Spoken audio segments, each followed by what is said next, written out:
সুপ্রিয় দর্শক শ্রোতা, আসসালামু আলাইকুম। স্বাগত আইএফএসি নিবেদিত এই সময়ে। আমি জাহেদ চৌধুরী আপনাদের সঙ্গে আছি। আজ আমরা আলোচনা করব সমসাময়িক বিভিন্ন গুরুত্বপূর্ণ বিষয় নিয়ে। আজকে বেশ কয়েকটি বিষয়ে সারাদিন আলোচনার মধ্যে ছিল। জাতীয় সংসদ ঈদের ছুটির পর আবার বসেছে এবং জাতীয় সংসদে সংবিধান সংস্কার পরিষদ গঠিত হবে কিনা এই নিয়ে একটি মুলতবি প্রস্তাব নিয়ে এসছেন বিরোধী দলীয় নেতা ডক্টর শফিক। তার এই মুলতবি প্রস্তাবটি গৃহীত হবে কিনা এই নিয়ে একটা বিতর্ক হয়েছে। শেষ পর্যন্ত আগামী মঙ্গলবার 31শে মার্চ মুলতবি প্রস্তাবটি আলোচনার জন্য স্পিকার রুলিং দিয়েছেন। এর বাইরে ইরান যুদ্ধ নিয়ে নানা অগ্রগতি আছে। আজকে সারা দিন ধরে এটা আলোচনায় ছিল যে মার্কিন বাহিনী স্থল অভিযান ইরানে পরিচালনা করবে কি না এই নিয়ে আলোচনা। কিন্তু এই সব কিছুর বাইরে আরও দুটি বিষয়, যেটা হলো আমরা দেখেছি এবার ঈদ যাত্রাটা খুব স্বস্তিদায়ক ছিল না।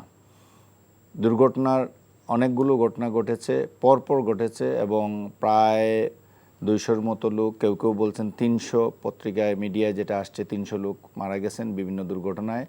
এইটা নিয়ে আমরা আলোচনা করব। আর পেট্রোল পাম্পগুলোতে আমরা এখনও দেখছি ভিড় আছে। ইরান যুদ্ধের কারণে মূলত জ্বালানির যে সংকট সৃষ্টি হয়েছে বিশ্বব্যাপী, এর বাইরে বাংলাদেশ নয়।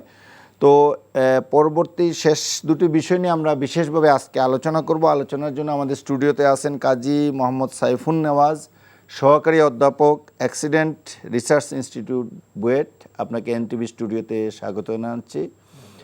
আরও আমাদের সাথে উপস্থিত রয়েছেন মোহাম্মদ নাজমুল হক, সভাপতি Bangladesh petrol pump owners association.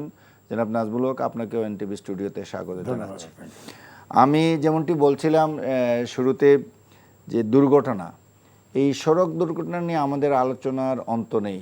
দীর্ঘদিন ধরে এই আলোচনা লেগেই আছে এবং বিশেষ করে যখন ঈদের সময়টা আসে তখন যাতায়াত বেশি হয়, বহু লোকজন গ্রামের বাড়িতে যায় আসে। এইবারও এর ব্যতিক্রম হয়নি। সড়ক, রেল, নৌপথ, তিনটি ক্ষেত্রে আমরা দেখেছি দুর্ঘটনার অনেকগুলো ঘটনা ঘটেছে। কাজী মোহাম্মদ সাইফুন নেওয়াজ, আপনার কাছ থেকে, আপনারা তো এই নিয়ে গবেষণা করছেন, কাজ করছেন বুয়েটে, কেন আমরা কি এর থেকে কোনো মুক্তির পথ নেই? ধন্যবাদ। আসলে প্রতি বছরের মতো এবছরও ঈদে যে ব্যাপক একটা মাইগ্রেশন হয়, আমার কাছে মনে হয় কি জানেন, মানে আমরা সারা বছর, মানে আমাদের স্টেক হোল্ডার বলতে যারা রাস্তার সাথে সংশ্লিষ্ট যে স্টেক হোল্ডার, তারা সারা বছর কি কাজ করেছে তার একটা টেস্ট হয় আসলে এই এই এই ঈদ যাত্রায়। এবং ঈদ যাত্রায় প্রতি বছরের মতো আমরা দেখেছি যে যানজট হয়তো কখনো কোনো বছর বাড়ে, কোনো বছর কমে, সেটা একটা ভেরিয়েশন থাকে, কিন্তু সড়ক দুর্ঘটনা না একেবারে মানে ধারাবাহিকভাবে কিন্তু আমার হয়েই যাচ্ছে। এবং প্রতি বছরই প্রায় 250 থেকে 300 মানুষ দেখা যাচ্ছে আমার ঈদের এই 10-15 দিন এই যাতায়াতে মৃত্যুবরণ করছেন। এবং এই বছর যদি আমি একটু খেয়াল করে দেখি, এবছর আমার কাছে মনে হচ্ছে সড়ক, রেল, নৌ, তিনটা পথেই কিন্তু আমার যে তিনটা মোড আছে প্রত্যেকটাতে কিন্তু দুর্ঘটনা, কোথাও হয়তো কোয়ান্টিটি বেশি, কোথাও সিভিয়ারিটি বেশি। এবং এর একটা বড় কারণ হয়ে থাকে যেটা হচ্ছে যে, আমি যদি কয়েকটা মানে এখান থেকে পিক করি, এবারের ঈদ আমার কাছে মনে হয়েছে মানে এটা কমন দুটো টাইপের দুর্ঘটনা বেশি ঘটেছে। একটা হচ্ছে যে সিঙ্গেল ভেহিকেল ওভারটার্ন, অর্থাৎ একটা গাড়ি উল্টে পড়ে গিয়েছে, এই টাইপের প্রায় অনেকগুলো দুর্ঘটনা আমরা দেখেছি। সাধারণত এটা কখন হয়, যখন হতে পারে দুটো কারণ হতে পারে। এক হতে পারে যিনি চালাচ্ছেন তিনি হয়তো কোনো কারণে ক্লান্ত হয়ে চোখটা বা ঘুম বা তার অন্যমনস্কতা ছিল এক, অথবা ভেহিকেল ফেইলিওর, অথবা ভেহিকেলে কোনো আপনার যান্ত্রিক ত্রুটি। এবং দুটি কিন্তু আসলে ঈদের সময় হয়ে থাকে। কারণ দেখা যায় ঈদের সময় আমাদের চালকরা থাকে, তারা অতিরিক্ত লাভ বলেন বা মালিকের প্রেসারে বলেন বা হচ্ছে সিচুয়েশনের জন্য তারা কন্টিনিউয়াস ড্রাইভ করে। দেখা যাচ্ছে যে ঈদের সময় আমাদের পরিবহনে কিন্তু কাঠামোগত একটা সমস্যা আছে। সমস্যাটা হচ্ছে কি, যার একটা মাত্র বাস বা লঞ্চ রয়েছে সেও মালিক, যার 1000 বাস রয়েছে, 500 বাস রয়েছে সেও মালিক। অর্থাৎ এখানে কিন্তু অনেক মালিক, অনেক চালক, ফলে প্রত্যেকেই তো চায় এই ঈদে লাভ করতে, ফলে প্রত্যেকেই চালক, কম্পিটিশন, এবং কেউ চায় না যে রেস্টলেস, মানে সবাই রেস্টলেস হয়ে যায়, ফলে ক্লান্ত হয়ে যায়। দুইটা ড্রাইভার রাখতে গেলে তার খরচ বেড়ে যাবে, একটা ড্রাইভার দিয়ে হয়তো, রাইট, সে তো বড় কোম্পানি না, সে তো ছোট কোম্পানি। দেখবেন এরাই হয়তো বেশিরভাগ সময় এই দুর্ঘটনার শিকার মনিটরিংগুলো হচ্ছে। প্রপারলি হচ্ছে না, ফলে জি। ওভারটার্ন হচ্ছে। সেকেন্ড হচ্ছে যান্ত্রিক ত্রুটি কেন হয়, ওই যে সেই সেম কনসেপ্টটাই, কারণ আমি তো একটা দুইটা গাড়ির মালিক, সে চালাচ্ছে বা হচ্ছে কন্টিনিউয়াস গাড়িটা রান করছে, দেখা যাচ্ছে মানে ঠিকমতো কোনো মতো ঠিকঠাক করে সে আবার ঈদ যাত্রা নিয়ে আসছে, সারা বছর হয়তো রক্ষণাবেক্ষণ করে না, এই গাড়িগুলো দেখা উল্টে পড়ে যাচ্ছে, এটা একটা। সেকেন্ড, রেলে দেখেছি যেটা, দেখেন রেলে ইউজুয়ালি ঈদের সময় রেল দুর্ঘটনা আমার সমসাময়িক বছরগুলোতে দেখি নাই, কারণ আগে থেকেই রেল দুর্ঘটনা ঘটে, কিন্তু ঈদের সময় যখন তার আগে তো মেইনটেনেন্স করে ফেলে, তার আগে কিন্তু একটা preparation থাকে, preparation আলাদা একটা থাকে। preparation এবার থাকে। আমার মনে হচ্ছে অনেকটা গা ছাড়া একটা আমরা হয়তো ভেবেছি যে ছুটি যেহেতু দীর্ঘ রয়েছে, তাই হয়তো আমরা Pressure খুব সামাল একটা দিতে পড়বে পারবে না। না, কিন্তু প্রমাণ হলো যে ছুটিটা একমাত্র বড় ফ্যাক্টর না, বরং তার সাথে ব্যবস্থাপনাটা জড়িত এবং নজরদারিটা, মনিটরিং। আমাদের যোগাযোগ ব্যবস্থাটা এত কমপ্লেক্স, এখানে আমি আসলে এই এত বড় মাইগ্রেশন, এত বড় মুভমেন্ট, এখানে আমি গা ছাড়া বা ব্যবস্থাপনার কোনো মানে ছাড় দিলে কিন্তু দেখেন আমরা বিভিন্ন ধরনের দুর্ঘটনা ঘটেছে। একটা ট্রেন পড়ে গেল, লেভেল ক্রসিংয়ে দুর্ঘটনা ঘটলো, এবং ফাইনালি যদি আমি বলি আমাদের যে নৌপথে খুব দেখেন সদরঘাটে কিন্তু গত 10 বছর আগে ধাক্কাধাক্কি করে মানুষ পানিতে পড়েছে, যেত। এবছরও কিন্তু মানে হয়েছে। তার মানে আমি ইমপ্রুভমেন্টটা কোথায়, আমাদের ইমপ্রুভমেন্টটা তো দেখতে হবে। তার মানে আমরা আসলে একই ঘটনার পুনরাবৃত্তি হচ্ছে একই টাইপ রিপিটেশন, শুধু স্থান কাল পাত্র চেঞ্জ হচ্ছে, কিন্তু একই টাইপের রিপিটেশন হচ্ছে। এটা আমি মনে করি যদি কেউ কাজ করতে চায় রিয়েলি, আমি বলবো একদিক থেকে কিন্তু তার জন্য সুবিধা, কারণ যেহেতু কমন টাইপের দুর্ঘটনা ঘটছে, চাইলে কিন্তু আমি ওগুলোকে অ্যাড্রেস করতে পারি। ওগুলোর জন্য করণীয় কি, যদি সেই কিন্তু দিকে কাজ এক করা সময় যায়। তো আমরা দেখতাম যে টার্নিং পয়েন্টগুলোতে অনেক বেশি অ্যাক্সিডেন্ট হতো, রোড অ্যাক্সিডেন্টের কথা যদি Intersection। আমি বলি, ইন্টারসেকশনে হতো, আবার যেখানে টার্ন আছে বেশি, Right, এই বাঁক, সমস্ত রাস্তার জায়গাগুলো বাঁক। বাঁকগুলো আছে, এটাতে হতো। নরসিংদী যেমন একটা প্রন এরিয়া ছিল, ওইখানে অনেক বেশি দুর্ঘটনা খবর, কিন্তু এইগুলা এত বেশি হয় না। এবং এবার আরেকটা জিনিস লক্ষণীয়, আপনি খেয়াল করবেন যে ট্রেনের টাইমিং নিয়ে প্রথম দিকে আমরা একটা পজিটিভ নিউজগুলো বারবারই আসছিল যে এইবার ট্রেনগুলো মোটামুটি সময় মতো চলাচল করেছে, অতীতে এটা হয়নি। বাট পরে একটা পর্যায়ে এসে দেখলাম, প্রথম যেটা হলো ট্রেনের বগিগুলো লাইনচ্যুত হলো, ওইখানে দেখা গেল মেনটেনেন্সের অভাব, যে ওখানে মেনটেনেন্সের কাজ করছিল, কিন্তু ওই সময় দেখা গেল তাকে ট্রেনটাকে পাস সিগন্যাল বিয়ে করে গেছে, ট্রেনগুলো পড়ে গেছে, আগুন লেগেছে। দেখেন চিটাগাঙ্গে দুইটাতে আগুন লেগেছে, সর্বশেষ যেটা মানে ঘটনা ঘটলো। মেইনটেনেন্স, এটা হচ্ছে মেইনটেনেন্স ফেইলিওর। এবং আরেকটা হচ্ছে যে আপনি দেখেন এই যে লেভেল ক্রসিং দুর্ঘটনা ঘটলো, দেখেন পৃথিবীতে কিন্তু পুরো মানে লেভেল ক্রসিং গুলো থেকে আধুনিক, আপনি মানুষ নির্ভর হয়ে গেছে বিভিন্ন জায়গায়। আপনি ধরেন ওই গেটম্যান তো একটা মানুষ, সে ঘুমিয়ে পড়তে পারে কোনো কারণে, কিন্তু তার মানে এই না যে একজন ব্যক্তি ঘুমিয়ে পড়লে 12টা মানুষ মারা যাবে। তাহলে আমার তো এখানে ডিজিটাল প্রযুক্তি, আমার যদি ওয়ার্নিং থাকতো, বেল থাকতো, বাস চালককে সতর্ক করা যেত, এইগুলো কিন্তু আমাদের কাঠামোগত দুর্বলতা, ফলে আমরা কিন্তু মৃত্যুটা দেখছি। আরেকটা ব্যাপার, আমি যেহেতু আপনি ট্রেনের কথাটা বলেছেন, আমার কাছে এই বছর একটু অবাক লেগেছে, ট্রেনের ছাদে ওঠার যে প্রবণতা আমাদের, এটা কিন্তু এর আগে ছিল এয়ারপোর্ট স্টেশন থেকে উঠতো কিছু রুটে, এবার আমার কাছে মনে হচ্ছে এবার কমলাপুর থেকে কিন্তু উঠতে পেরেছে ট্রেনের ছাদে। এটা কিন্তু তার মানে কিন্তু কেউ ওখানে আর মানে কেউ মনিটরিংটা করেনি, কেউ এটাকে আটকায়নি, ঢুকতে দিয়েছে, এবং কমলাপুর থেকে এবার ট্রেনের ছাদে প্যাকড হয়ে গিয়েছে। অর্থাৎ এবারে কিন্তু শুধুমাত্র আমি বলবো যে আমাদের মানে রিপিটেশন তো রয়েছেই, পাশাপাশি বলবো যে একটু মনে হয় যেন একটু গা ছাড়া একটা ভাব ছিল। আমরা কিন্তু চাইলে অনেক হয়তো দুর্ভোগ বা ক্যাজুয়ালিটি হয়তো কমাতে পারতাম, কিন্তু শুধুমাত্র একটু হয়তো আমরা ভেবেছি যে 7 দিনের ছুটি আছে, গত বছর যেমন রিল্যাক্স ছিল কিছুটা, এবার হয়তো হয়ে যাবে। লম্বা ছুটি থাকার কারণে মানুষজন দীর্ঘ সময় নিয়ে যেতে পেরেছে, এই কারণে কিন্তু এটা শেষ দিকে এটা আর মেইনটেইন করতে পারেনি। আমি মোহাম্মদ নাজমুল হক, আপনার কাছ থেকে, আপনি যদিও এই ব্যাপারে এক্সপার্ট নন, তারপরেও একজন এই ব্যাপার মানে সচেতন নাগরিক হিসাবে নিশ্চয়ই আপনি এই ঘটনাগুলো প্রত্যক্ষ করেছেন, এবং ট্রেন যাত্রা, বাস যাত্রা এবং নৌ, এই প্রতিটা জায়গাতেই দুর্ঘটনার ঘটনা এবার ঘটেছে, এবং এটা চোখে লেগেছে। বিশেষ করে সর্বশেষ যে ঘটনাটা বাস দুর্ঘটনা হলো, এটা নিয়ে ব্যাপক আলোচনা হয়েছে। আবার রেল ক্রসিংয়ে যে দুর্ঘটনাটা 12 জন মারা গেল, এই দুটো ঘটনা কিভাবে আপনি এটা দেখছেন? আমি এটা একটা সাইড মানে টেকনিক্যাল সাইড নিয়ে একটু কথা বলবো, কারণ ওই ব্যাপারে আমার একটু অভিজ্ঞতা আছে। জি। যেমন নাকি আপনার ধরেন আমরা আমাদের মুরব্বিদের কাছেও শুনেছি, আমি যখন ছোটোবেলায় ছিলাম তখন আমি দেখেছি আগে এই যে আপনার কমার্শিয়াল ট্রান্সপোর্ট যেগুলো বাস, ট্রাক, এই গাড়িগুলোতে আপনার গভর্নর সিল লাগানো থাকতো, স্পিড লিমিট, ড্রাইভার যতই চেষ্টা করুক সে ওই লিমিটের বাইরে যেতে পারবে না। যতই চেষ্টা করুন, সেই অ্যাক্সেলারেটর চাপিয়ে একেবারে বডির সাথে লাগিয়ে যদি দেয়, স্পিড যেটা নির্ধারণ করে দেওয়া আছে, হাই স্পিড, ওর উপরে সে যেতে পারবে না। যতগুলো দুর্ঘটনা ঘটছে, একটা চালক যদি আপনার 70 মাইল স্পিডে গাড়িটা চালায়, সে যদি ঘুমিয়ে নাও থাকে, তার সামনে যদি কিছু একটা পড়ে যায়, সে ওইটাকেও সেভ করতে পারবে না, নিজেও সেভ হতে পারবে না। কারণ গাড়ি যত স্পিড দেয়, গাড়ি কিন্তু রোড থেকে তত আলগা হতে থাকে। গাড়ির তো একটা ওয়েট আছে, গাড়ির ওয়েট, প্যাসেঞ্জার ওয়েট, বডির ওয়েট, ইঞ্জিনের ওয়েট, এর একটা গাড়ি ব্লু বুক লেখাই থাকে, unladen weight, laden weight. আপনি যত স্পিড দিবেন, গাড়িটা তত রাস্তা থেকে আলগা হয়ে যাবে। মানে এটা কিন্তু আলগা বলতে এটা না, রোডের থেকে উঠে যাবে, কিন্তু বাতাসের উপরে অনেকটা বেশি হয়ে যায়। এটা আপনি নিশ্চয়ই এটা এগ্রি করবেন, হালকা হয়ে যায়, পরিষ্কার হালকা। তখন আপনি যদি সামনে একটা বিড়াল পড়ে, মানুষ তো, আমরা তো মানুষ, একটা কিছু পড়লেই সে চেষ্টা করে কি যেন বলে, আমি কন্ট্রোল করার চেষ্টা করবে। একটু স্টিয়ারিংটা যদি ডান বা বামে করছে, বাস ওটা কন্ট্রোল আউট হয়ে গেছে, গিয়ে সোজা খাবে।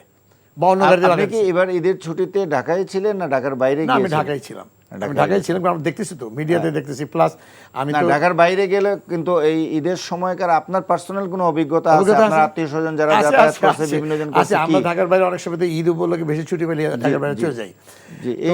এই যে বিয়েগুলো, আপনার ব্যক্তিগত অভিজ্ঞতাটা কি? ব্যক্তিগত অভিজ্ঞতা ওই যে বললাম, আমি তো দেখছি, নিজের চোখেই দেখছি, এত স্পিড। আপনি দেখবেন কিছু কিছু বাস, যে নতুন কিছু বাস বেরিয়েছে যেগুলো পাওয়ার স্টিয়ারিং, এখন তো সব পাওয়ার স্টিয়ারিং, তো ওগুলো তো আঙ্গুল দিয়ে, মানে ফিঙ্গার দিয়ে আপনি ঘুরতে পারেন, এমন একটা অবস্থা। তো সেখানে যদি একটা বাস 100 মাইল স্পিডে যায়, ওর তো কোনো নিয়ন্ত্রণ করার কোনো ক্ষমতাই নেই। তার সামনে খালি আসে, সে যাচ্ছে, কিন্তু খালি যে আসে, খালি যে থাকবে সবসময় মতো কোনো কথা নেই। অপোজিট থেকে গাড়ি আসতেছে না, অপোজিট থেকে একটা গাড়ি আসছে, সেই গাড়িটা যদি আরেকটা গাড়ি ওভারটেক করতে যায়, আপনার তো স্পেস থাকতো, আপনার তো স্পেস নাই, আপনি তখন কী করবেন? হয় আপনি সোজা খালি নিয়ে গেছেন নিজের জানের বাঁচানোর জন্য, অথবা গিয়ে আপনি সোজা মেরে দিচ্ছেন। এইটার সবচেয়ে বড় কারণ দুর্ঘটনা আমি আমি আমি মনে করি। এবং আপনি টেকনিক্যাল এক্সপার্ট যে কোনো লোকের সাথে জিজ্ঞেস করবেন, স্পিডটা হলো মেইন কারণ। এবং এইটা বিআরটিএতে, স্বাধীনতার বিআরটিএতে এই ধরনের একটা রুলস ছিল, এখন ওগুলো কিছুই নাই। এখন যারা এক্সপার্ট হিসেবে ওখানে যান, বা যারা এক্সপার্ট হিসেবে কথা বলেন, সেটা ওইখানে গিয়ে বলুক, মিডিয়ায় বলুক, যেখানে বলুক, এই গভর্নর ছেলের কথা আজ পর্যন্ত কেউ কাছে শুনি নেই। কিন্তু এইটা আপনি কি মনে করেন যে এটা আবার চালু করা দরকার? এটার শতভাগ এইটা চালু না করলে, আপনি যত রাস্তা বড় করেন, যত কিছু করেন, আপনি একটা কথা, খুব সুন্দর কথা বলছেন, বাঘের মধ্যে কিন্তু অ্যাক্সিডেন্টগুলো বেশি হতো। এখন গভর্নমেন্ট অনেক চেষ্টা করে অনেক বাঘ ছোটো করে আনছে, মানে যেটা একেবারে 45 ডিগ্রি ছিল, 90 ডিগ্রি ছিল, এগুলো আস্তে আস্তে যত ডিগ্রি কমানো যায় ততটুকু করার চেষ্টা করতে। আপনি জানেন হিউজ খরচ, আমাদের যে ইন্টার ডিস্ট্রিক্ট যে রোডগুলো, সেই রোডগুলো তো খাল বিল বা কৃষি জমির উপরে দিয়ে যায়। আপনি কোনো জায়গায় 10 ফুট উঁচা, 20 ফুট এর উপর দিয়ে যায়, তো এইগুলো খরচ অনেক। কিন্তু তারপরেও গভর্নমেন্ট চেষ্টা করতেছে, গত 10-15 বছর যাবত এগুলো দেখতেছি আমি, আরও 20-25 বছর যাবত আরম্ভ হচ্ছে, এখন দেখতেছি। কিন্তু সর্বপ্রথম স্পিড লিমিট করতে হবে, অন্তত এই কমার্শিয়াল গাড়ির স্পিড লিমিট না করলে কোনো, আপনি ইউরোপে যান, আপনি ইন্টারনাল যে রোড, সেখানেও দেখবেন আপনি 100 মিটার 200 মিটার পরে একটুখানি ওই স্পিড, ওই দেশের স্পিড ব্রেক আমাদের মতো না যে ঘুট খেয়ে লাগবে, তা না। কিন্তু আপনি যদি ওভার স্পিডে যান, আপনি নিজেই ক্ষতিগ্রস্ত হবেন। ওই অবস্থাতে আমাদের এখানে এগুলো কোনো সিস্টেমই নেই। আমাদের যত এক্সপার্ট, তারা এগুলো বুঝেই না, তারা এগুলো জানে কিনা জানি না। আমি কাজী সাইফুন নওয়াজ, আপনার কাছে আবার একটু আসছি যে আপনাদের কোনো এইগুলো নিয়ে যে বারবার এই ঘটনাগুলোর পুনরাবৃত্তি হচ্ছে, এগুলো নাকি আপনাদের কোনো সাজেশন আছে সরকারের কাছে? ইতিপূর্বে আপনারা দিয়েছিলেন, সরকার এটাকে আমলে নেয়নি কিংবা নিয়েছিল, কি পর্যায়ে কোনো সাজেশন ছিল কিনা? প্রথমে বলি যে স্পিড গভর্নর সিলের কথা বলেছে, এটা ঠিক যে একটা গাড়িতে যে কয়টি এলিমেন্ট রয়েছে বিআরটিএ চেক করার কথা, তার মধ্যে স্পিড গভর্নর একটা, কিন্তু ইউজার যেটা করে এখন চালকরা সেটা কেটে ফেলে, কারণ হচ্ছে যে নষ্ট করে ফেলে, যাতে কিনা সে মানে নিজের মতো করে চালাতে পারে। তো আসলে জাতীয় সড়ক নিরাপত্তা কাউন্সিলে এই বিষয়, মানে সড়ক দুর্ঘটনা কমানো এবং শৃঙ্খলা আনার জন্যে সুপারিশ প্রণয়ন করা রয়েছে, এবং এটা নিয়ে টাস্ক ফোর্সও করা হয়েছে। এবং টাস্ক ফোর্সটা 2019 সালে এটা করা হয়েছে, এবং টাস্ক ফোর্স ধরে ধরে কাজ করছিল। মাঝে দেখা যাচ্ছে বেশ কয়েক বছর মিটিংয়ের আপনার হচ্ছে যে কোনো কমিটি কোনো মিটিং হচ্ছে না, কিন্তু সুপারিশগুলো প্রদান করা আছে যে আমাদের কি করতে হবে। ইভেন আজকেও একটা মিটিং ছিল যেখানে কিনা স্পিড গভর্নর সিলের কথা এসেছে মন্ত্রণালয়ে, এবং সেগুলোতে যে কার্যকর করা হয় সেই বিষয়ে কিন্তু একটা প্রস্তাবনা দেওয়া হয়েছে। তো সামগ্রিকভাবে আমি বলবো যে আসলে আমাদের করণীয় কি, এটা কিন্তু খুব জটিল কিছু না।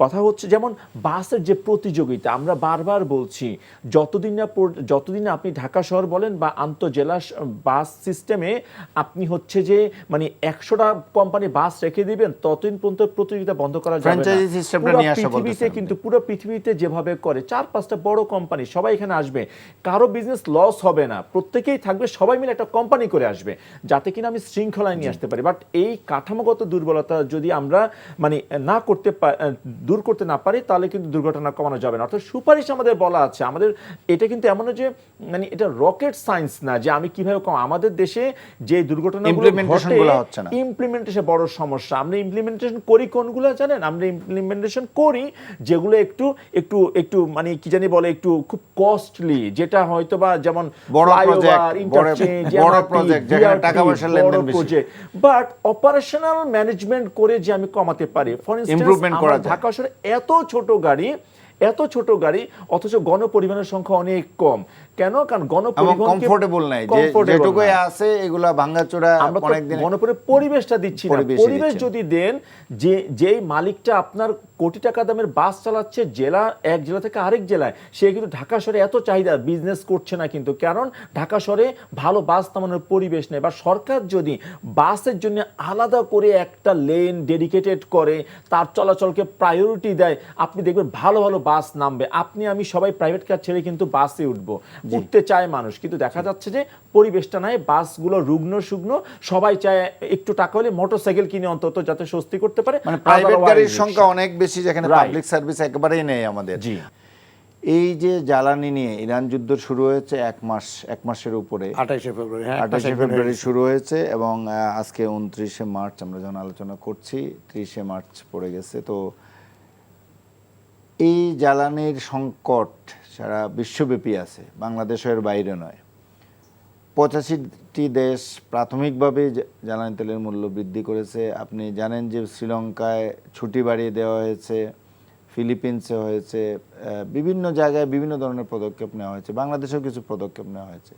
তারপরে আমরা পেট্রোল পাম্পের সামনে দীর্ঘ সারি দেখছি, সরকার বলছে জ্বালানির সংকট নেই, আমরা রেশনিং করছি। সব মিলে আপনার কাছে কি খবর আছে?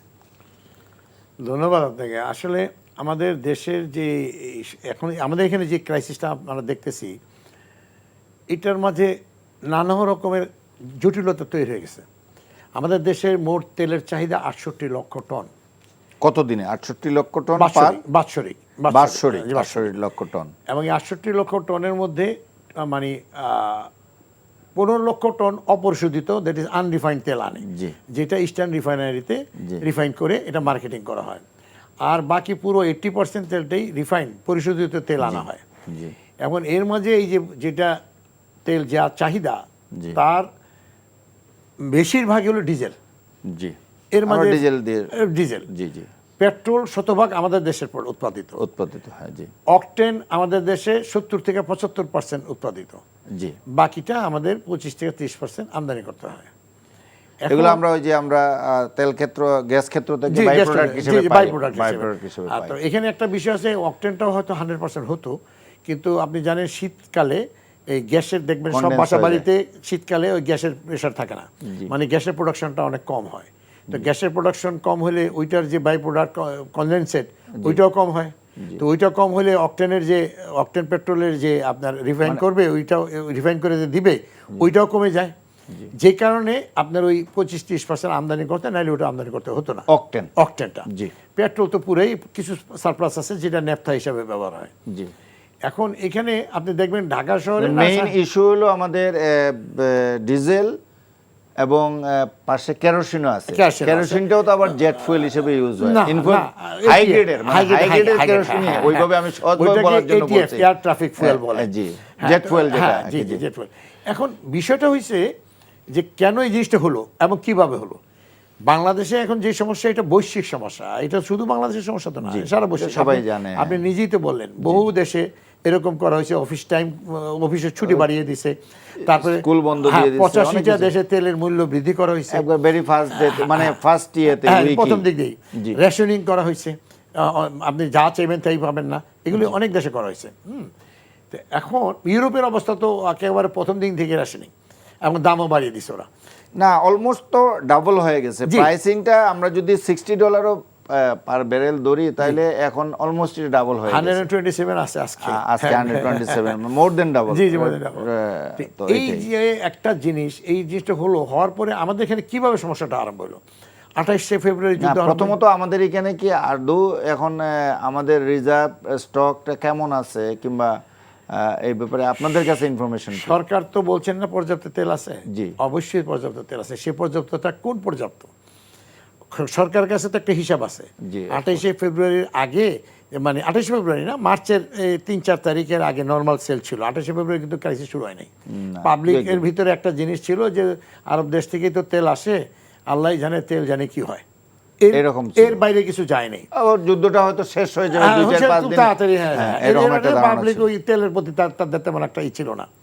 কিন্তু ঘটনাটা আরম্ভ হলো 28 তারিখ যুদ্ধ হওয়ার পর। এই 2-3 তারিখের দিকে কিছু ইউটিউবার জি আর কিছু এই প্রিন্ট মিডিয়া, মানে নিউজ পেপার, কিছু কিছু নিউজ করতে থাকলেন যে যদি যুদ্ধটা যেভাবে চলতেছে লিঙ্গার হয় তাহলে আমাদের দেশে তেলের সমস্যা হয়ে যাবে, আমাদের দেশের অর্থনৈতিক অবস্থা ভালো না, তেল দাম বেড়ে যাবে, এই অবস্থায় কী হবে না হবে, এই ধরনের কিছু লেখালেখি আরম্ভ হলো। আর ইউটিউবে তো প্রচার এমনি আরম্ভ হলো। তার 2 দিনের মাথায় গিয়েই একটা খবর আসলো সব মিডিয়াতে, including print and electronics media, যে বাংলাদেশের তেলের মজুদ কত আছে, ডিজেলের মজুদ কয়দিন, অকটেন পেট্রোলের মজুদ কয়দিন, ফার্নেস অয়েলের মজুদ কয়দিন, এরকম একটা হিসাব আসলো। এটা আপনারা তথ্য নিয়ে এ প্রচারটা করেছেন। এই সমস্ত ক্রাইসিস টাইমে সরকারের কাছে কী আছে না আছে এটা বের হওয়া ঠিক না। কারণ আমাদের মানুষের চারিত্রিক বৈশিষ্ট্য তো ভালো না। আমরা সুযোগ সন্ধানী, ব্যবসায়ী বলেন আর ব্যবহারকারী বলেন, সবাই সুযোগ সন্ধানী। এইটা করার পরের দিনই আপনার আস্তে আস্তে দেখলাম আমাদের পেট্রোল পাম্পে একটা প্যানিক পারচেজ শুরু হলো আর কি, পারচেজিং একটা টেন্ডেন্সি। এইটা যখন আরম্ভ হলো, আরম্ভ হওয়ার পরও সরকার কোনো তাৎক্ষণিক পদক্ষেপ নেয় নাই। তাৎক্ষণিক পদক্ষেপটা নিছে এইটার 4 দিন পরে। কি করে নিছে? ওই যে রেশনিং শুরু করলো। কিন্তু তার আগে ভাই ওই 3 দিনে 8-10 দিনের তেল নিয়ে গেছে পাবলিক। মানে আপনি যেটা বলতে চাচ্ছেন, সরকারের উচিত ছিল আরো আগেই রেশনিংটা শুরু করা। অবশ্যই সারা পৃথিবী তাই করছে। কারণ আপনার স্টক কত আপনি জানেন। এরপরে আপনি কারণ বাংলাদেশে জানেন, আপনি বাংলাদেশে ডিজেল, এখন যে এই তেলগুলা বিভিন্ন জায়গায় দেখা যাচ্ছে, কোনো পেট্রোল পাম্প মালিকের, আমরা কালকেই দেখলাম যে এক পেট্রোল পাম্প মালিকের বাড়ি থেকে, মানে তার পাম্প থেকে ধরা পড়েছে যে ওখানে ফরিদপুরে 2টা পাম্প, ময়মনসিংহে ওটা ছোট, উল্লেখযোগ্য হলো ফরিদপুরে। হ্যাঁ, ওটা 2টা পাম্প এরকম দেখলাম। তো এখন তো এই স্টকটা তো এই পেট্রোল পাম্প মালিকরাও করছে, আবার কনজিউমার লেভেলে যারা আছে তারাও কিছুটা করছে। মানে এখন যে বিয়েটা, এটা কি বাস্তবে যতটুকু সমস্যা আছে তার চেয়ে বেশি আপনার সবার জন্য এটা হচ্ছে না? আচ্ছা, আমি আপনাকে বলি, সব ক্ষেত্রেই কিন্তু সব ক্ষেত্রেই এরকম কিছু বিচ্ছিন্ন ঘটনা ঘটে। আমাদের পেট্রোল পাম্পের মধ্যে আপনার 2600+ পেট্রোল পাম্প আছে, মানে 3000-এর নিচে, হ্যাঁ, সারা দেশে। তো আজকে প্রায় 22 দিন যাবৎ সরকার মোবাইল কোর্ট নামিয়েছেন সব ডিস্ট্রিক্টে, সব জেলায়।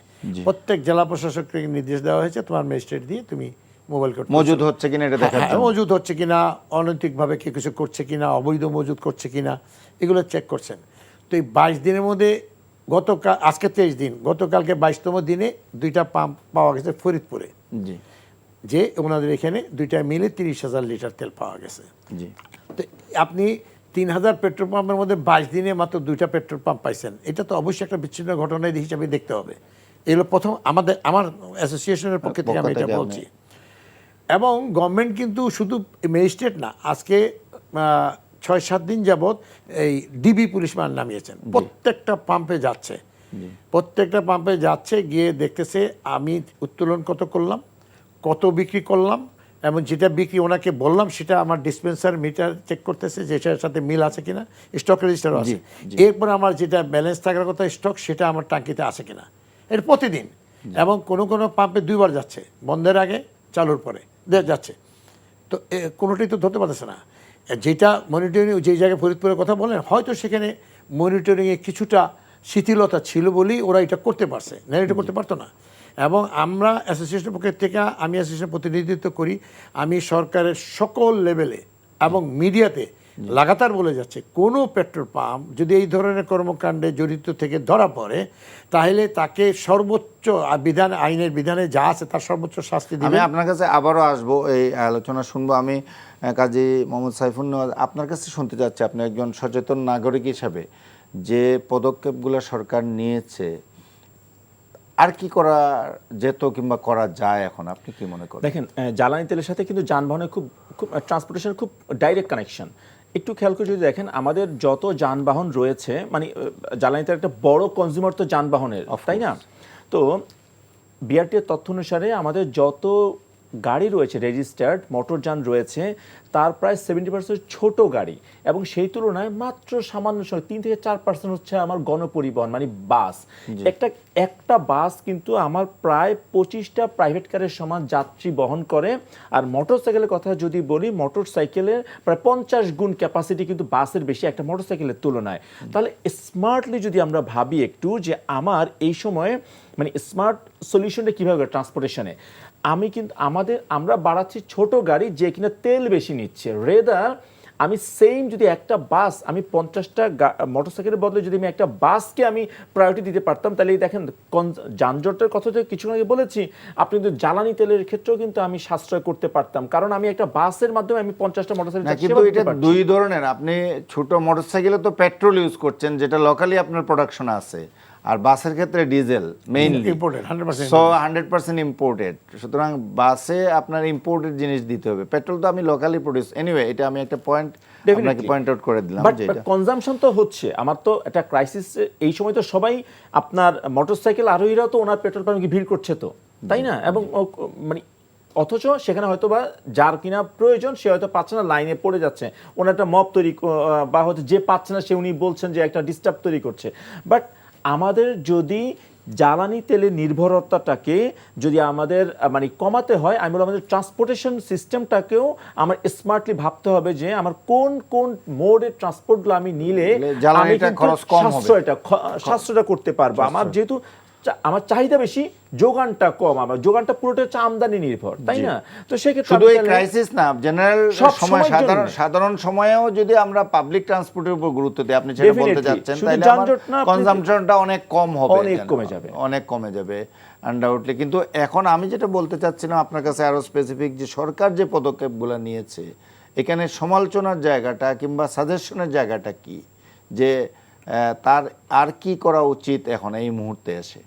না, ডেফিনেটলি আমি বলি, আমি ওনার সাথে একমত, যে রেশনিং যে সিস্টেমটা, যেহেতু আমার এখন হচ্ছে চাহিদা বেশি এবং সবাই আসলে ওভার কনজাম্পশন করছে, যার হয়তো মানে ভাবছে যে আরো বেড়ে যায় কিনা, তো আমি রেশনিংটা করি। পাশাপাশি হচ্ছে যে অনেকেই আছে কিনা হয়তো বারবার ঘুরে ঘুরে নিচ্ছে, তো তাদেরকে চিহ্নিত করা, লাইক হচ্ছে যে একটা মোটরসাইকেল একবার নিয়েছে, সে কিন্তু একটু ঘুরে এসে আবার নিচ্ছে 2 ঘন্টা পরে, হয়তোবা সেটার জন্য তো উনি যেটা বলছিলেন, যে একটা ব্যবস্থা সরকার থেকে বলা হয়েছে, যে আপনি আগের পারচেজের রিসিপ্টটা দেখাবেন, যে বিক্রি করলে যে আপনি লাস্ট কখন নিয়েছেন। ওইটা যেটা ওনারা করছেন না, ওইটা আপনাকে বাস্তবতার নিরিখে ব্যবস্থা মানে এত সময় এই সময় এখন নাই। আরেকটা জিনিস ছিল, যে ওই যে ভাইয়া বললেন না, যে আসলে এটা হলো আমাদের এই পলিসি কিন্তু এই যে বাসকে, এটা ওয়ার্ল্ড ব্যাংক, IMF এরা সবাই এই সাজেশন দিয়েছিল বিগত 10 বছর আগে থেকেই। এই যে আপনি গাজীপুর রোডে এই বাসের জন্য ভাইয়া যেটা বলেন, খুব ভেরি ইম্পর্টেন্ট, যে বাসের জন্য আলাদা ট্র্যাক করো, অনেক পৃথিবীতে বহু দেশে আছে। এগুলো তো হলো আমাদের শুধু প্রসারী প্ল্যানিং যেতে হবে, কিন্তু প্ল্যানিং তো অনেক আগে থেকে আমরা দেখতেছি, করতেছে, কোনোটাই তো কার্যকর হচ্ছে না। ওইটা কোন কারণে হচ্ছে না, কেন হচ্ছে না, সরকার বলতে পারবে।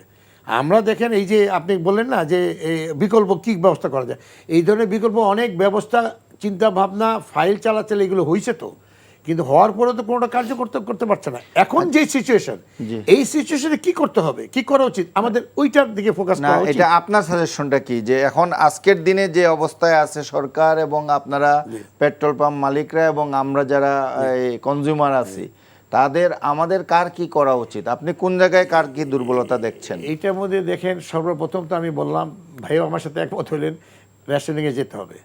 রেশনিংয়ে তো আছেই সরকার। না, রেশনিং নাই এখন। ওনারা তো বলে দিয়েছেন যা যা খুশি নিয়ে যান। না সেটা তো আপনারা আমাদের আপনারা কি ডিপো থেকে সেটাই বলতে যাচ্ছেন করতেছে, কিন্তু আমার রেশন করে লাভ কি? আমি তো পাবলিকে দিব। এখন আমাকে রেশন করার মানে ফলে ডিপো থেকে আপনারা চাহিদা অনুযায়ী পাচ্ছেন না। না, চাহিদা অনুযায়ী পাচ্ছি না। ভাই কোন চাহিদা? গভর্নমেন্ট তো এখনকার চাহিদা মানতে রাজি না, কারণ এখন তো এটা প্যানিক বাইং হচ্ছে। আপনারা তো দেখতেই পারে আপনার পেট্রোল পাম্প গত 5 মাসে কি পরিমাণ জ্বালানি ওই হিসাবে তুলছে ওইখান থেকে পাম্প থেকে, এখনো ওই রেশিওতে দিবে, ওই হিসেবে দিচ্ছে, কিন্তু পাবলিক তো ওই রেশিওতে নিচ্ছে না ভাই। তাহলে কনজাম্পশন তো বেড়ে গেল কি হবে? যেখানে কমার কথা আপনার কথা অনুযায়ী কনজাম্পশন বেড়ে গেছে। ওইটা যদি দিতে যায় সরকার, এখন যদি পাবলিক যেভাবে চাচ্ছে যে প্যানিক বাইং, স্টোরেজ টেন্ডেন্সি, এইভাবে যদি দিতে যায় গভর্নমেন্ট, আপনি ধরেন গভর্নমেন্টের কাছে এইভাবে কেন দিবে? এটা দেওয়ার তো কোনো যুক্তি নাই। আমি একমত। আপনি গত 3 মাস যে রেটে তেল তুলছেন, গভর্নমেন্ট যদি এটা আপনাকে দেয়, সেম ইয়েতে দেয়, তাইলে তো আপনি বলতে পারবেন না যে গভর্নমেন্ট আপনাদের সাথে রেশনিং করছে। আমি তো ওই জন্যই বলছি যে গভর্নমেন্টের উচিত না, এটা করতেই হবে। সেটা হলো যে একটা গাড়ি, একটা মোটরসাইকেল, একটা প্রাইভেট কার, একটা মাইক্রোবাস, জিপ, তার দৈনন্দিন কতটুকু তেল লাগতে পারে গভর্নমেন্ট নির্ধারণ করবে। এটা নির্ধারণ করে অ্যানাউন্স করবে যে আপনি প্রতিদিন এতটুকু তেল নিতে পারবেন।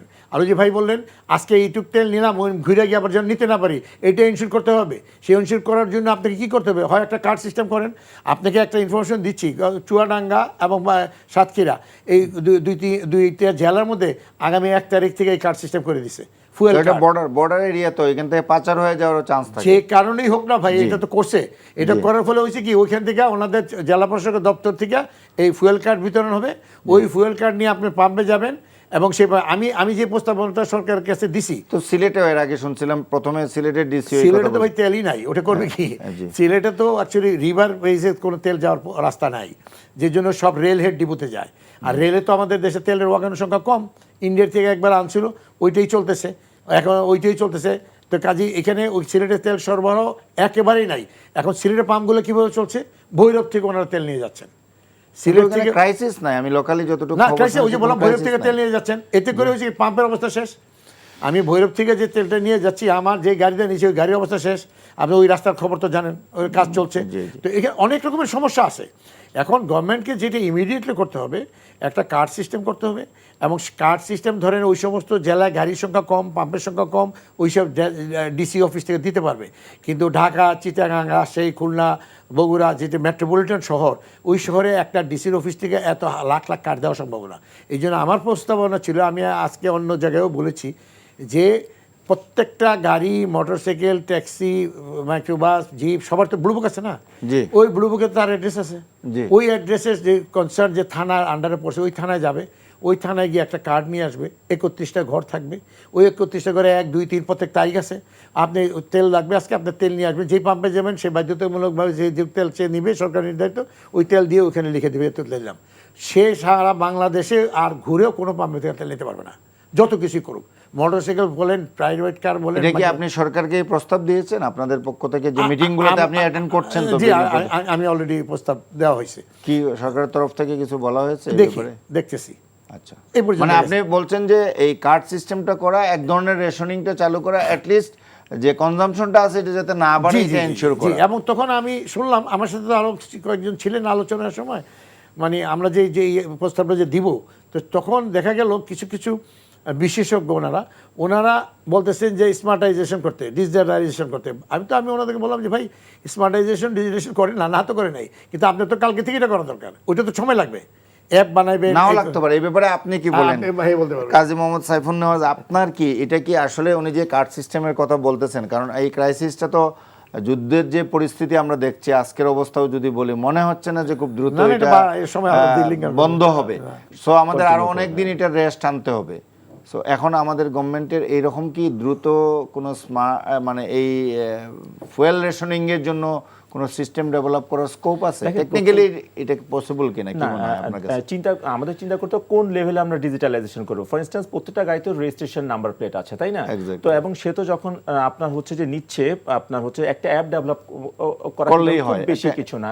সে নিচ্ছে পেট্রোল, সে রেজিস্ট্রেশন নাম্বার প্লেটটা যদি আমার ওই অ্যাপে থাকে, সে যদি অন্য কোনো পাম্পে কিছুক্ষণ 2 ঘন্টা পরে যে আবার যে লাইনে দাঁড়ায়, আবার তো রেজিস্ট্রেশন নাম্বার প্লেটটা চলে আসবে, তখনই কিন্তু বোঝা যাবে যে সে কতক্ষণ আগে নিয়েছে, কতটুকু নিয়েছে। এইভাবে কিন্তু একটা সিস্টেমটা এবং সবার কাছে তো এখন এই মোবাইল আছে, স্মার্টফোন আছে, সুতরাং একটা অ্যাপ থাকলে সবাইকে ম্যান্ডেটরি করে দিলে যে এই অ্যাপের মাধ্যমে এটাকে করেন না ভাই, ওইটা করতে চান করেন, কোনো সমস্যা নেই, কিন্তু আমাদের বক্তব্য হলো করেন এটা Immediate করেন। হ্যাঁ ইমিডিয়েট করেন, কিন্তু আপনি ওই Crisis সময় আরো- নিতে পারবেন না। সময় নিলে এই যে কোনো অপ্রীতিকর ঘটনা ঘটে যাবে যে কোনো জায়গায়। আপনি আজকেও মারামারি হয়েছে পেট্রোল পাম্পে, আজকে পেট্রোল পাম্পে একটা পেট্রোল পাম্পে আপনার কলাপসিবল গেট লাগাইছে, ম্যানেজার তার রুমের গিয়ে ওই কলাপসিবল গেট ভেঙে ফেলছে, মানে এই সমস্ত অবস্থা একটা। তো এই অবস্থা থাকলে ধরেন যদি আমাদের উপর এই ধরনের প্রেশার থাকে, এখন আমরা যদি সবাই এরকম আতঙ্কিত, বাট আপনার একটা কথায় আমি আবারও ফিরে যেতে চাচ্ছি, আপনি যেটা বলতে চাচ্ছিলেন যে আপনাদেরকে সাপ্লাই গভর্নমেন্ট কিন্তু আগে যেটা দিচ্ছিল ঈদের সময় হয়তো একটু ডিফারেন্ট সিচুয়েশন ছিল, এখন আবার এটাকে নর্মাল পজিশনে চলে আসছে, না। কিন্তু কনজাম্পশনের ক্ষেত্রে বেড়ে গেছে কনজাম্পশন। কনজামশন তো হলো যদি আপনি খরচ করেন, আপনি যদি স্টোরেজ করেন, ওটা তো কনজামশন না। না, কিন্তু আপনার পাম্প মালিকদেরকে যদি সরকার আগের মতো দিয়ে থাকে তাহলে তো সরকার রেশনিং আপনাদের সাথেও করছে না, না, করছে তো। পাবলিকের সাথে তো করছে না। আমি রেশনিং বলছি কোনটা, যেমন ধরেন পাবলিক তেলের জন্য কার কাছে যায়? পাম্পে আমার কাছে তবে জি জি তাহলে আমাকে যদি রেশনিং করে দেন, আমি পাবলিকের ডিমান্ড পুরো করবো কেমনে? আর পাবলিক যা চায়, আমি যখন সরকার ডিপোতে গিয়ে ওইটা চাচ্ছি, যেমন আমার পাম্পে যদি 10,000 লিটার সেল আগে থেকে থাকে, এখন তো পাবলিক বলতেছে আমার ওই 10,000 লিটার আনলে আমার 2টার ভিতরে তেল শেষ, বাকি সময় আমার ওখানে তেল তাহলে নাই। এটা তো কোনো গ্রহণযোগ্য কথা হলো না যে হ্যাঁ কনজাম্পশন বেড়ে গেল কেন, আমরা তো আলাদা করে আমি তো বললামই আপনাকে যে যদি পাবলিকের ভিতরে এই আপনার প্যানিক বাইং টেন্ডেন্সি থাকে, স্টোরেজ টেন্ডেন্সি থাকে, তো কনজাম্পশন বাড়বেই। আর এমনিতে কি অবস্থা, আমরা তো দেখলাম যে সরকার 3 লাখ মেট্রিক টনের জন্য স্পেশাল পারচেজ কমিটিতে ডিসিশন নিয়েছে যে এটা গভর্নমেন্ট টু গভর্নমেন্ট লেভেলে করবে, উইদাউট টেন্ডার পারচেজ করবে, এবং ইতিমধ্যে 11টা দেশের সাথে তারা যোগাযোগও করেছে, 2টা দেশ থেকে রেসপন্স পেয়েছে এবং স্পট মার্কেট থেকে কিনছে, হয়তো একটু বেশি দামেই কিনতে হচ্ছে স্পট মার্কেট অনেক থেকে বেশি কিনতে দামে গেলে, কিনতে হচ্ছে। এবং এটা ফিনিশ গুড কিনতে হচ্ছে, জি। ক্রুড অয়েল পাচ্ছে না। তো আপনার কাছে কি এই জাতীয় খবর কি আছে? খবর হলো আপনি এই গত সপ্তাহের আগ পর্যন্ত 4 লক্ষ টন তেল গভর্নমেন্ট কিনছে, তার মধ্যে 2 লক্ষ টন খালাস, জি। আর 2 লক্ষ টন খালাসের অপেক্ষায়। জি হ্যাঁ, তো এখন এই গভর্নমেন্ট বয়স কত, মাত্র 1.5 মাস। জি ওনারা যে যখন আসছেন তখনই তো এই ক্রাইসিস শুরু হয়ে গেল। জি। তো এই 1.5 মাসের মধ্যে ওনারা তো চেষ্টা কম করেন নাই। এবং আপনি কিন্তু আমি বললাম, আপনি বারবার যেটা বলতেছেন যে আপনার কনজামশন কি, কনজামশন যেটা আমি গাড়িতে খরচ করছি, তা আমি যদি গাড়িতে খরচ না করি, আমি গাড়িতে ভরে আবার বাসে গিয়ে ওখান থেকে আবার একটু রেখে দিলাম, তো এটা তো কনজামশন হলো না, এটা আমার স্টোরেজ হলো। জি। এখন ভোক্তা কার কাছে যাবে? তার জন্য তো গভর্নমেন্ট ডিপোতে যাবে না, আমার কাছে আসবে। জি। মানে আমার কাছে যদি আপনি এসে 10 লিটার চান, তা আমি ওই হিসাবেই তো ডিপোতে গিয়ে বলবো যে আমার 10 লিটার দেন। আর ডিপো বলতেছে যে না, তুমি তো নর্মাল টাইমে এসে 5 লিটার, তোমাকে তো 5 লিটার বেশি দিব না। তো উনি তো আমার 5 লিটার দিচ্ছেন, মানে আমি 5 লিটার এনে ঢালছি, আমার রাত 10টা পর্যন্ত বা 9টা পর্যন্ত 12টা পর্যন্ত চলার কথা, আমাদের দুপুরে 2টা মিনিট শেষ। তো আমি তখন কী করবো? আমি তো লিখতে হবে যে আমার পাম্পে তেল নাই, আমি বলতে হবে আমার তেল নাই। আপনি গিয়ে চেক করেন যে আমরা যদি পাম্পের তেল রেখে আমি বলি নাই, আপনি জেলে ঢুকে দেন। মানে তো আপনি তো বাট পাচ্ছেন। ওনার কথাটা খুবই স্পষ্ট, উনি বলছেন যে কনজাম্পশন বেড়ে গেছে। তো এইটা তো একটু আসলেই, যে আমি যেখানে একজন সচেতন নাগরিক হিসেবে যারা গাড়ি চালাচ্ছি, অবশ্যই প্রত্যেকের একটা লেভেলের লোকজন, গাড়ি তো আর যে কেউ কিনতে পারে না, কেউ চালাতেও পারে না, মালিক যারা আছেন বিশেষ করে, তো তারা প্রত্যেকে কনজাম্পশন বাড়িয়ে দিলেন। এইরকম একটা ইন্টারন্যাশনাল ক্রাইসিস, দেশের এইরকম একটা অবস্থা, গভর্নমেন্ট এত প্রেশারের পরও 1 টাকাও দাম বাড়ালো না, ভর্তুকি দিচ্ছে পার ডে 166 কোটি, 180 পয়সা গেছে, 180 কোটিতে আপনি বলছেন যে 2 দিনের মধ্যে আবার 180 কোটি পার ডে পৌঁছে গেছে, তারপরেও তেলের দাম বাড়ায়নি এবং বলছে যে বাড়াবে না।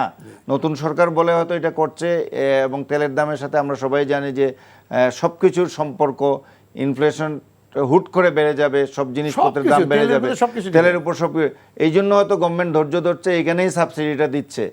বাট আমরা নাগরিক হিসেবে এখানে খুবই ইয়ের পরিচয় দিচ্ছি। দেখেন, যে দেশে একটু বৃষ্টি হলে রিক্সাওয়ালা ভাড়া বাড়িয়ে দেয়, যেখানে হচ্ছে যে সুযোগ পেলে আমরা সবাই আসলে সেবাটা, মানে যখনই দেখি ভিড়টা বেশি, এই যে এবার ঈদও দেখেন না, ভাড়া কি আপনার বেশি নেয়নি, যারা ভাড়া বেশি দিয়ে গিয়েছে, কারণ চাহিদা বেশি, সুযোগ বুঝে সবাই চেষ্টা করে লাভ করতে, সেটা সেই মানে রিক্সাওয়ালা থেকে শুরু করে মানে প্রত্যেকেই চেষ্টা করে। সেই জায়গা থেকে একটা মানুষ তো বুঝতে পারছে যে আসলে যে তেলের ক্রাইসিসটা হবে, এখন সরকার হয়তো মাত্রই হয়তো অল্প কিছুদিন রয়েছে, সে হয়তো বা এখনই বাড়াচ্ছে না জনগণের উপর, যাতে চাপ চাপটা না আসে। বাট এটা তো ঠিক যে আসলে মানুষ হয়তো ভাবছে, মানুষ ভয়টা ইম্পর্টেন্ট যে আসলে হয়ে যায় কিনা, যদি ক্রাইসিস হয় আমি সঞ্চয়টা করি, এটা ডেফিনেটলি এটা হতে পারে, এটা আসলে সঞ্চয় মানে এক ধরনের মজুদ সঞ্চয়, ভালোভাবে বলেন আর খারাপ ভাবে বলেন, আমি একটু করে রাখি, যদি বেড়ে যায় সেই বিষয়টা, সেটা যেমন ওই যে কিছু কিছু পাম্প মালিকও করছে হয়তো, আর কনজিউমার যারা আছে তারাও কিন্তু কনজিউমাররা কতটুকুই বা রাখতে পারবে, তারা হয়তো 1 গ্রাম রাখলো, 20 লিটার রাখলো, 10 লিটার রাখলো, এর বেশি তো পারবে না। সংখ্যা তো অনেক, তারা তো সবাই যদি তার ডাবল করে মানে যতটুকু 10 লিটার করে সঞ্চয় করে রাখে বা আলাদা করে রেখে দেয়, সেটা কিন্তু একটা চাপ পড়ছে, তো যার প্রয়োজন সে আবার বেশি পাচ্ছে না। ফলে দেখা যাচ্ছে আমি মনে করি রেশনিংটা হয়তো বা মানে এখনই চিন্তা, কারণ রেশনিং যদি করেন আমি হয়তো যদি যুদ্ধ লেংদি হয় আমি হয়তো আরো কিছু সাস্টেইন করতে পারবো, আদারওয়াইজ কিন্তু দেখা যায় একটা সময় গিয়ে তো আমাকে হয়তো আবার এই পদক্ষেপ নিতে হবে, ততক্ষণে হয়তো আমার উপর একটা মানে প্রেশারটা আরো বেড়ে গেল। এটা একটা জিনিস আপনি দেখেন, জি, যেই চাহিদা ভোক্তাদের, জি, ওই চাহিদা আমাদের হইয়া সরকারের কাছে যাচ্ছে। জি। সরকার যদি ওই চাহিদা মতো তেল দেয়, এই দেশ তেল শূন্য হইতে 15 দিন লাগবে, একদম জিরোতে চলে যাবে। এটা সরকার করতে পারে না সে, এবং আমরা এটা চাই না। কিন্তু পাবলিকের তো বুঝতে হবে যে অবস্থা যদি চলে। আমি দেখেন আজকে 4-5 দিন যাবত যে জিনিসটা দেখতেছি, আমরা তেল নিতে আসছে, ভাই আমার তো 20 লিটার তেল লাগবে, আমি তো চিটাগাং যাবো, আমার গাড়িতে তো তেল নেই। আরে ভাই 20 লিটার না, কম দেন একটু নেন। আর না ভাই 20 লিটার দেন। আচ্ছা ভাই আপনার মার অসুস্থ, আমি কী করবো? আচ্ছা দেন। 4 লিটার গেছে, টাঙ্কি বেরিয়েছে। মানে ট্যাঙ্কিতেই জায়গাই নেই। ইট ইজ ভেরি অ্যালার্মিং, বুঝছেন? এবং আমি আজকে কয়েকজন কাস্টমারের সাথে আমার তর্ক হয়েছে, কারণ আমি তো উপরে বসি, প্রচন্ড তর্ক লাগা দিতে পারবে আমাদের স্টাফদের সাথে। হ্যাঁ, আমি নেমে আসছি, নেমে এসে কি দেখলাম, এক ভদ্রলোক আপনার প্রাডো গাড়ি, উনি বলতেছেন যে আমার অবস্থা খারাপ, আমি এখন যাব, আমার ভাই এখানে 30 লিটার তেল দিতে হবে। তো আমি বললাম আপনি যদি ভাই আমার তেল আর মাত্র 1 ঘন্টা চলবে, আমি যেভাবে দিচ্ছি, যদি আপনাকে 30 লিটার দিতে পিছনে যারা আছে তারা চাইবে। এখন আপনি 20 লিটার তেল নেন, আমি যেন লাইনে যেগুলো আছে তো রোদের মধ্যে, আমি এদের তেল দিতে হবে, আমার তেল আস্তে আস্তে 3টা বাজবে, আপনি এটুকু নেন। না ভাই আমার 30 লিটার তেল দিতে হবে, নাহলে আমি আমার সর্বনাশ। এবং উনি একটু মানে আমাকে থ্রেটের সুরে কথা বলতে শুরু হলো, কেন উনি অমুক, উনি তমুক। তাই আমি বলে এইগুলি আমার কাছে বলে কোনো লাভ নেই ভাই। আচ্ছা ঠিক আছে, 20 না 30 না 25 নেন। দিতে গেছে 11 লিটার তেল গেছে বেরিয়েছে নাকি। তো আমি ওনাকে বললাম যে আপনার মতো লোক যদি এইভাবে করে, এবং আমি আপনার বলি ভাইয়া, সরকার যথাসাধ্য চেষ্টা করতেছে, কিন্তু পাবলিক তো মানতেছে না। আমি পাবলিকের কাছে আপনার মাধ্যমে একটা উদাত্ত আহ্বান জানাই, আপনার আমার দেশ সকলের স্বার্থে আপনার যেটুক প্রয়োজন লাগে এটুক তেল নেন, গভর্নমেন্ট 3 মাস তেল দিবে, কোনো সমস্যা নেই, এই যে স্টক আছে এই স্টক দিয়ে। আর যদি আপনার এটা না মানেন, তাহলে সরকার যদি কঠোর পদক্ষেপ নেয়, তাহলে আপনি কী করবেন? আর আমি গভর্নমেন্টকে বলবো, রেশনিং যদি করেন আপনার ওই হিসাবে করবেন না, আপনার টাকায় যান, যেটুক একটা মোটরসাইকেল চালিতে পারে সারাদিন, 1.5 দিন, আজকে সারাদিন চলবে, কালকে দুপুর পর্যন্ত চলবে, এই পরিমাণ তেল দেন। প্রাইভেট কার বলেন, মাইক্রোবাস বলেন, সব জায়গায়। এবং এটা ইনশিওর করেন যে উনি যেন দ্বিতীয়বার তেল নিতে না পারে। উনি কিন্তু নিতে চাইবে, আপনাকে সিস্টেম করতে হবে যে উনি নিতে না পারে। আপনি দেখেন সব ঠান্ডা হয়ে যাবে, কিন্তু এগুলো করতে হবে তো ভাই। আবার দেখেন আরেকটা কথা আপনি বলছেন যে কীভাবে সাশ্রয়ী করা যায়, ওইটা আবার অন্য জিনিস। আপনি সাশ্রয়ী করতে পারেন, জোর নাম্বার আজকে নেবে, বেজোর নাম্বার কালকে দিবে, কালকে জোর নাম্বার বেরোতে পারবে না, কালকে বেজোর নাম্বার বেরোবে, পরশু দিন আবার জোর নাম্বার বেরোবে, বেজোর নাম্বার বেরোবে না। সেই সাজেশনগুলো কি আপনি সরকারকে দিয়েছেন? এখন সরকার কথা শুনলে তো বারবার বলবো, আপনাদের মিডিয়ার মাধ্যমে তো শুনতেছে, আমি তো আজকে 1 সপ্তাহ যাবত বলে যাচ্ছি, গভর্নমেন্ট দেখতেছে না, শুনতেছে না। যদি আমারটা বিকল্প আছে, আপনি তো দুটো বিকল্পের কথা এখানেই বললেন। জি, এরকম বিকল্প অনেক কয়েকটাই বলছি। ওনাদের প্রশাসনে যারা প্রশাসন চালায়, ওনাদের উপরে নির্ভর করে ওনারা সরকারের কাছে কোনটা প্লেস করবে এবং কি ইমপ্লিমেন্ট করবে। হ্যাঁ, আমরা শেষ পর্যায়ে আছি অনুষ্ঠানের। কাজী সাইফুন নেওয়াজ, আপনি যদি শেষ 1 মিনিট কিছু বলেন। আমি বলবো যে আমাদের হচ্ছে 2030 সালের ভিতরে কিন্তু সড়ক দুর্ঘটনার মৃত্যুহার 50% কমাতে হবে, এটা ইউনাইটেড নেশনসের যে গোল, সাস্টেনেবল ডেভেলপমেন্ট গোলের। তো সেই জায়গা থেকে আমি মনে করি আমাদের হাতে সময় আছে খুবই অল্প। যেই হারে আমাদের মৃত্যুটা বাড়ছে, আমি মনে করি আমাদের রাস্তা তৈরি করার ক্ষেত্রে রোড সেফটি ইন্সপেকশনটা করা প্রয়োজন। ভেহিকেলের ক্ষেত্রে আমাদের ভেহিকেলের স্ট্যান্ডার্ডটা ঠিক করা প্রয়োজন। নন স্ট্যান্ডার্ড কোনো ভেহিকেলগুলোকে আমরা উৎসাহিত করার প্রয়োজন না, বরং ছোটো গাড়িকে নিরুৎসাহিত করে আমরা যেন মাস ট্রানজিটে যেতে পারি এবং চালকদের তৈরি করা, ভালো চালক তৈরি করা এবং হচ্ছে যে চালকদেরকে বেতন কাঠামো ঠিক করা, স্ট্যান্ডার্ড করা, যাতে চালকরা প্রাউড ফিল করে যে সে চালাচ্ছে, তার পেশাদারিত্বটা আনে, তাহলে দেখা যাবে যে আমরা কিন্তু মানে একটা সাস্টেইনেবল একটা মানে ডিসিপ্লিন একটা ট্রান্সপোর্ট সিস্টেম পাবো, যেখানে দুর্ঘটনাও কম থাকে, জনগণের দুর্ভোগটাও কমবে। এই জায়গাতে আমি করে আমাদের চালকদেরকে কিন্তু তৈরি করা এবং তাদেরকে ট্রেনিং দেওয়া এবং তাদের বেতনটা ঠিক করা, তাদের কর্মঘণ্টা ঠিক করাটা প্রয়োজন। তার রেস্টটাও নিশ্চিত করতে হবে। আর মোহাম্মদ নাজমুল হক, আপনার কাছে লাস্ট 30 সেকেন্ড আমি এই তেল নিয়ে, জ্বালানি নিয়ে আপনার শেষ সাজেশনটা কি? শেষ সাজেশন হবে সরকারকে, যে কোনো সেটা সরকার, আমি যেটা বললাম সেটা হোক বা ওনার নিজেদের চিন্তা ধারণায় হোক, একটা সিস্টেমে যত শীঘ্র সম্ভব আসতে হবে, যাতে কেউ তেল নিয়ে, আমাদের প্রতি তো ওনারা নজরদারি করতেছেন, দরকার আরও বাড়ান, কিন্তু পাবলিক যারা নাকি যাদের কারণে আজকে এই অবস্থা হচ্ছে, এইটাও আপনার ওনাদেরকে একটা সিস্টেমে আনতে হবে। সিস্টেমে না আনলে কিছুতেই এই নিয়ন্ত্রণ করা যাবে না, কারণ আমরা জানি না যুদ্ধ কবে থামবে, আমরা জানি না যে আমাদের তেলের কী অবস্থা হবে। কাজে আমি বলবো পাবলিকেরও ধৈর্য ধারণ করা উচিত। আমি তো একেবারে দায়িত্ব নিয়ে বলছি, নিয়ম আমার যতটুকু প্রয়োজন এইটুকু তেল যদি আমি নেই, গভর্নমেন্টের 2-3 মাসের তেলের কোনো ক্রাইসিস হবে না। আপনাকে অসংখ্য ধন্যবাদ আমাদের আলোচনায় অংশ নেওয়ার জন্য। কাজী মোহাম্মদ সাইফুন নেওয়াজ, আপনাকে অসংখ্য ধন্যবাদ জানাচ্ছি এনটিভি স্টুডিওতে এসে আমাদের সঙ্গে আলোচনায় অংশ নেওয়ার জন্য। সুপ্রিয় দর্শক শ্রোতা, এতক্ষণ আপনারা অতিথিদের বক্তব্য শুনলেন। শুভরাত্রি, আল্লাহ হাফেজ।